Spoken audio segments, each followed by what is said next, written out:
किसी की कामनाएं पूर्ण कर सके, क्योंकि भगवद आश्रित है। प्रेम समुद्र करुणा निधान भगवान सबका मंगल करते हैं। उन्हीं के नाम का जप करो, उन्हीं के चरणों का आश्रय ले लो, तो तुम्हारी कोई भी कामना ऐसी नहीं है जो पूर्ण ना हो जाए। पर क्या है कि हम लोग पापाचरण नहीं छोड़ते। जैसे लोग कहते हैं ना कि भाई हमने देखा नाम जप करके 10-5 दिन या कुछ है, हमारी कामना पूर्ण नहीं हुई। नाम जप तो आप थोड़ा करें, इसके बाद जो पापाचरण कर रहे हैं, जो गलत किसी भी कामना की पूर्ति के लिए अगर राक्षसों ने भी अनुष्ठान किया तो आप पढ़ के देख लो।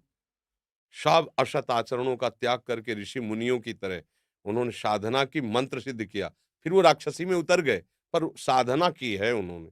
अब किसी भी कामना की पूर्ति के लिए सेव संतरा दान करने से थोड़ी कामना की पूर्ति हो जाएगी। कि आप सोचो 10-5 हज़ार, लाखों में बेईमानी कर रहे हैं, 10-5 हज़ार बाबा जी को दे दे, सेव संतरा दे दे, वो हमारी कामना की पूर्ति कर दे, मेरी समझ के बाहर। इसलिए हम इन प्रश्नों के लिए कहते, बकाया सबके प्रश्नों का समाधान है निश्चित, यदि आप सही आचरण अपने कर लो।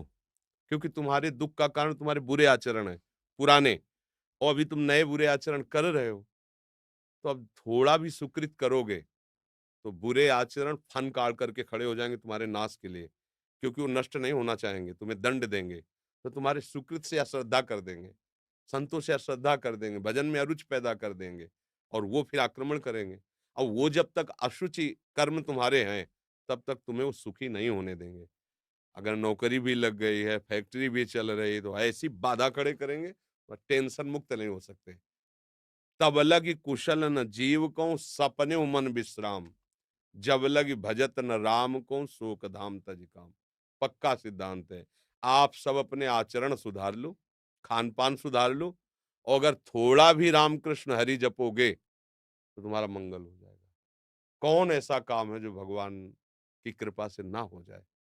पर हम भगवान की कृपा का आदर कहाँ करते हैं? मनमानी हम विषय भोगें, गंदे आचरण करें, और कुछ बिहारी जी या किसी संत को हम दे के अपना काम बनाना चाहें, तो यहाँ घूस नहीं चलती। अगर तुम्हें अपनी कामना की पूर्ति करनी, तो पहले आचरणों को संभालो। आप अपने आचरणों को ठीक करो, जो मूल बात है। ऊपर पेंट पोतने से कुछ नहीं होगा, नीचे नींव मजबूत नहीं, पूरा ढह जाएगा। अभी वर्तमान की कोई भी सेवा, कोई भी दान पुण्य आपका एक कर्म हुआ ना, तो आपके हजारों ऐसे कर्म जो आपका नाश करने के लिए तैयार हैं। अब अगर आपको कोई बचा सकता है, तो जो उनको माफ कर सकता है वही बचा सकता है, वो केवल भगवान श्री हरि है। इसीलिए संतों की बात जल्दी समझ में नहीं आती। आप ये करो, ये दान करो, ये पुण्य करो, तुम्हारा काम हो जाएगा, तुम कर दो, नहीं होगा, करके देख लो।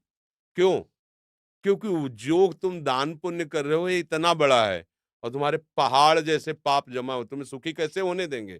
तब तुम्हें अश्रद्धा हो जाएगी कि ये, तो इसलिए मूल बात है, कोई भी ऐसी बात नहीं जो हमारे भगवान पूर्ण ना कर सके, पर आपको नियम से चलना होगा। आप शराब पियो, मुर्गा बकरा खाओ, व्यभिचार करो पाए माई माई बहन से, चोरी करो, हिंसा करो, और आप सोचो उससे कुछ हम धन दान करके, या कोई हमारी कोई कामना की पूर्ति करने में समर्थ नहीं भगवान के सिवा। तुम चाहे जितने पातकी हो, भगवान का आश्रय ले लो। जिनका चरण धुवन गंगा जी हैं, जिनके चरणों का चिंतन कर कर बड़े बड़े महात्मा हो गए, उन्हीं से तुम्हारा मंगल होगा। और कहीं मंगल हो जाए ऐसी हमारी भावना नहीं है, क्योंकि संत भगवान की ही यश का गान करते हैं। उन्हीं के नाम के प्रभाव से किसी में कुछ भी जो दिव्यता आती है, वो उन्हीं से आती है। तो अगर आपको संतों के पास जाने का लाभ लेना है, तो श्री हरि की शरण में हो जाओ अंदर से। बुरे आचरण बंद कर दो और नाम जप करो, जो चाहोगे प्राप्त हो जाएगा। पक्की बात है। अगर ये नहीं